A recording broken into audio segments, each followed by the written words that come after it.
This is chapter 10. We're going to let the other one ride as chapter 9, but it's actually chapter 10A. And this is chapter 10B. A Fool and His Honey by Charlaine Harris.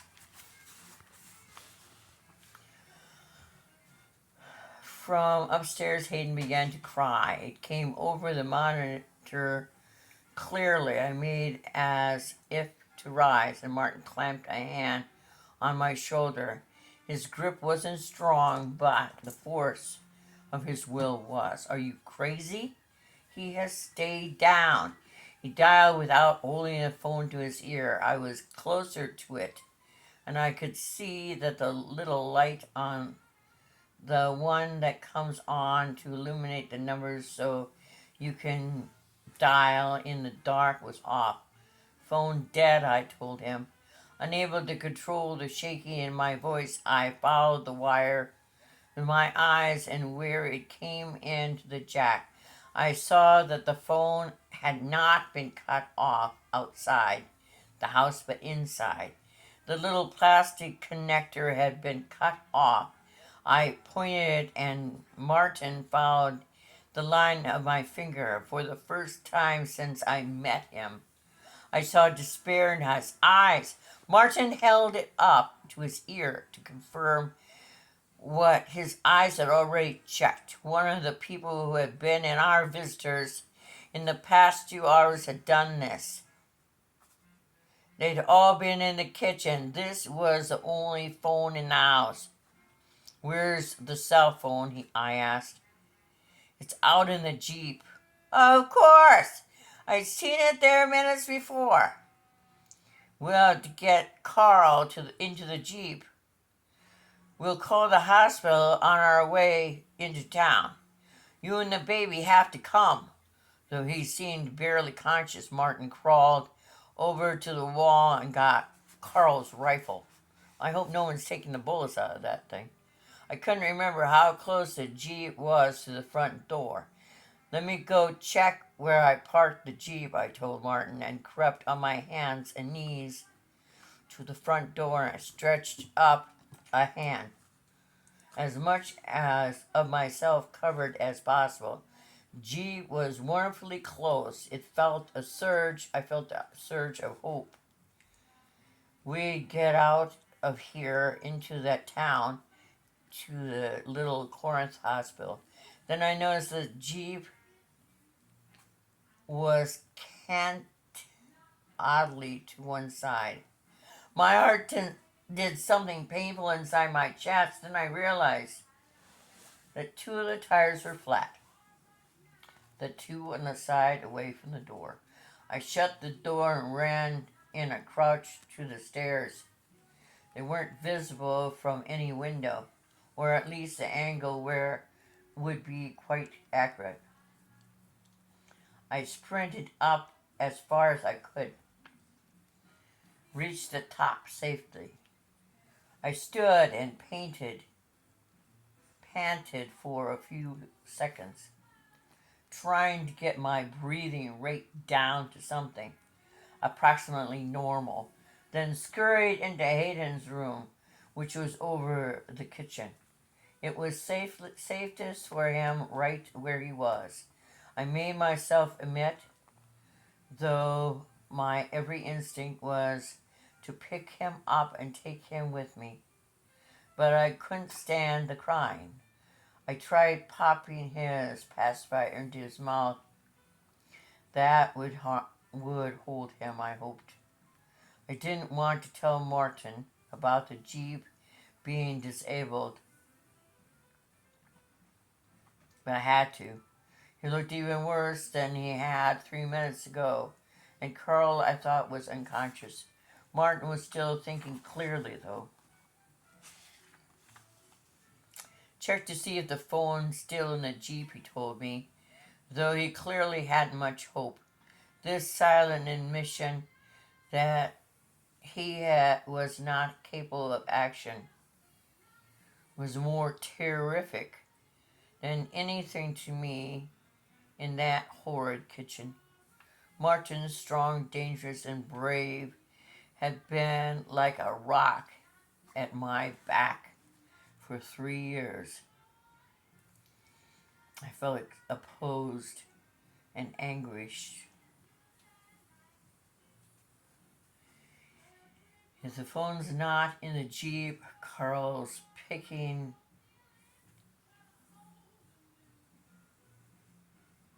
pickup is parked behind the clump of trees down in the south field.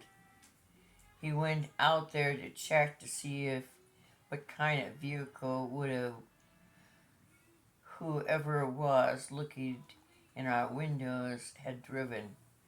Then he walked up to the house following the tracks. Okay, I whispered, half distracted by the continuous sound of Hayden's renewed complaining. So, you'll have to go get Carl's pickup.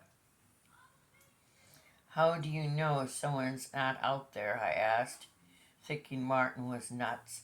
I wasn't about to leave him. No more shots, Martin said secondly. Unless they're waiting for us to stand up so they can shoot again, I protested. He would have come closer by now and picked us off if he was still out there. I'm assuming he just wanted Rory. I glanced over at Carl, whose face was a waxy color I associated with Madame Tussauds. That's a wax museum in London. He was covered with sweat and blood and bits of stuff. He looked very bad. Martin had spots of blood in his shirt, mostly in the back, where glass slivers had pierced the material as he lay covering me. There was one long cut over his right eye that looked particularly bad, but I remembered that I myself had cuts bleed worse than anything. I couldn't give myself any comfort over his color, though, and I knew that something worse than a few cuts was wrong with Martin.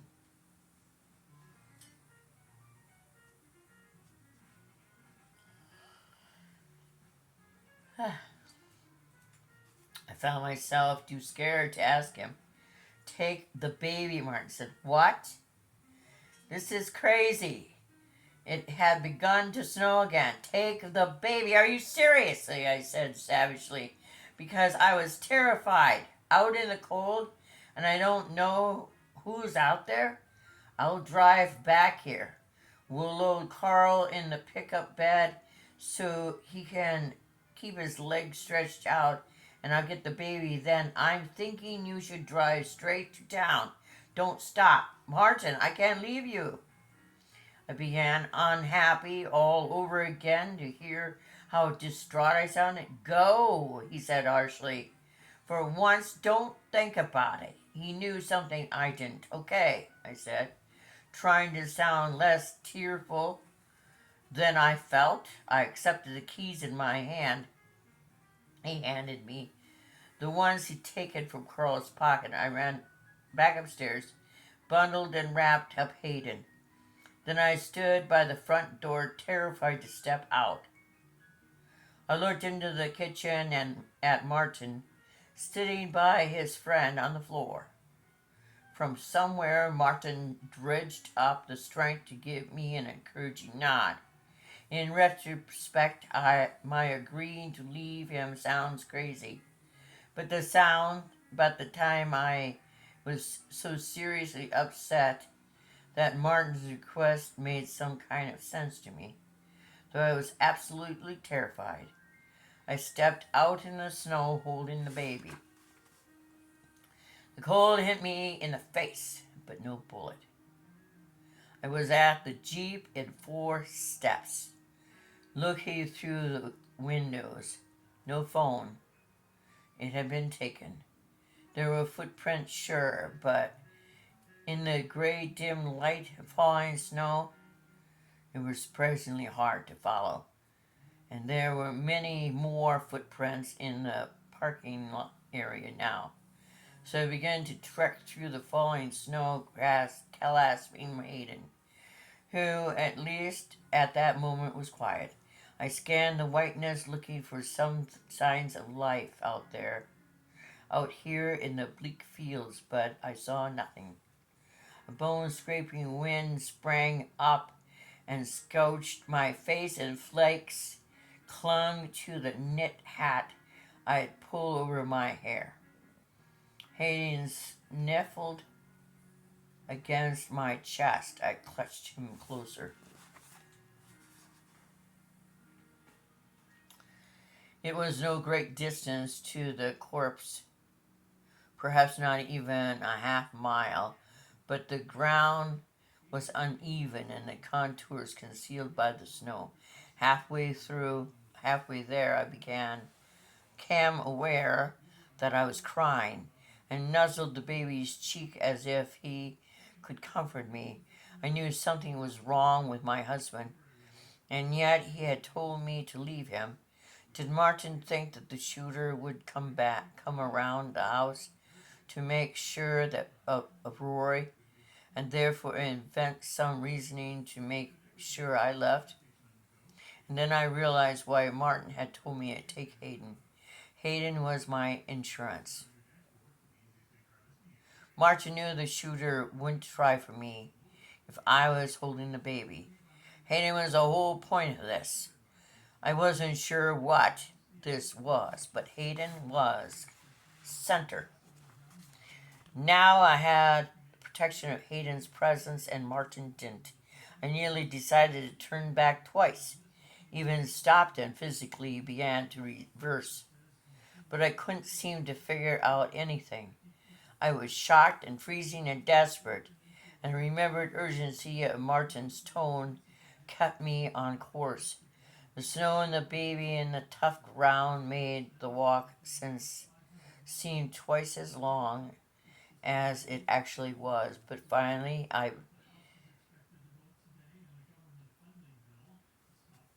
was among trees, and there Carl's black pickup, carefully parked so it was unobtrusive. I got the keys from my pocket and climbed in awkward, and the baby making an upset choking sound in protest at the continued cold. I laid Hayden on the floor of the passenger side. That was the best I could do. Then I scooted the seat back so my feet could reach the pedals. The pickup started at the first turn of the key, just like the Jeep had, which was a real blessing, and it had an automatic shift, which was another blessing.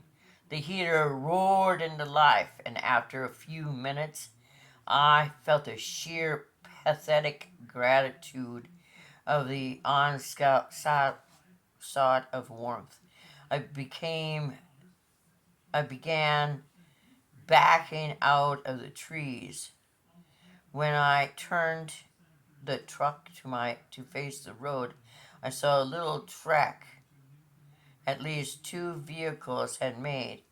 Under those tracks must have been a dirt road Margaret had told me about. I followed them up the gentle slope to the country road, figuring the smoothest ground would lie that way. And though the pickup lurched a couple of times, we reached the road in one piece. I started to turn the wheel left, turn toward town. Then I thought, long leave the Granberries to the right, so much closer. I think that's a wrong move. But Martin had said to go to town, and Martin always had a reason for making the decision. So I prepared to turn left and peered both ways to see if anything was coming. It surprised me that something was. And to compound my surprise, the traveler was Margaret Granberry. In her Dodge pickup, she stopped when she saw me by the side of the road and lowered her window. What are you doing? She called. Isn't that Carl's truck? Margaret, you should get home and lock the doors, I yelled. Someone came up to the house and shot him. Shot Carl? Margaret's pale face looked even wider and she jumped out of the truck, which she left running in the middle of the road, made her way swiftly over the packed snow to my window, her hands shoved in her pockets. He's bad, I told her. I have to get to town to get help. What about Martin and Rory? Margaret asked. Rory's dead, I said badly. So you left the baby there? Just then Hayden began to cry, and I looked down to the floorboard to make sure he was okay. When I looked back at the window, Margaret had a gun in her hand. Oh, shit, I breathed. Don't shoot, Margaret. I won't if you'll come without any trouble. Sure, I said instantly. Then you bend over and pick up my baby. Oh, God. Did not figure that out. I did, though it was difficult to maneuver both our bundled bodies in the cab of the pickup. Margaret stepped back to the door. Now, get out and holding the baby, and don't try anything like throwing him at me to get me to drop the gun. I wouldn't dream of that, I said, indignant, and then told myself it would be a good thing to keep my mouth shut. Margaret's head was uncovered and her red hair had caught a lot of snowflakes. She turned her head uneasily from side to side like she was tracking movements invisible to me. I slid down off the high seat holding Hayden. Margaret seemed to be thinking hard. Go get in my pickup, she ordered. You're going to have to drive. So he struggled uphill to the road, praying for more traffic to come along. This wasn't the day for my prayers to be answered the way I wanted them to be. The road was empty as far as I could see, north and south. Following Margaret's directions, I got in the driver's seat, having slid Hayden over to the passenger side. The truck, still running, was older than Carl's fancy pickup, and it had been harder usage. Before I could do more than formulate the thought that I could throw the truck in drive and take off, Margaret had grabbed Hayden and was getting in herself, gun pointing at me. Go up to your driveway, she instructed. I drove slowly, still hoping someone else would come along and read something strange into the situation. Call the police, and I turned in, and when she told me to, only to reverse and back out into the road again, this time pointing south. We already turned into your driveway twice, so that ought to account for our tracks, Margaret said. With more snow falling, it'll be hard to read the tracks anyway. I wondered what Martin had thought when he'd heard the truck near the house. He'd probably thought help had come quickly.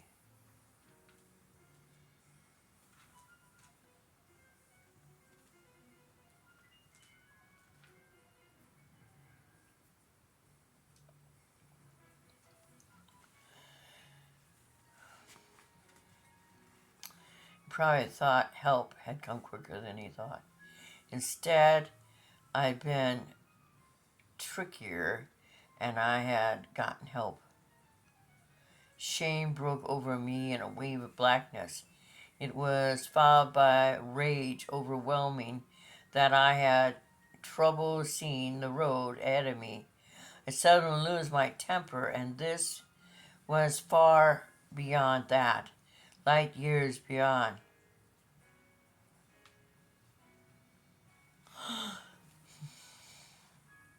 I knew I blocked from my complete awareness until this moment just how bad Martin had looked, just how much he had needed a doctor. Now this woman was keeping me from getting help for him and Carl, too, and I remembered Rory's empty eyes and the pool of blood around his head, but Rory was beyond human assistance, and I had no more grief for him.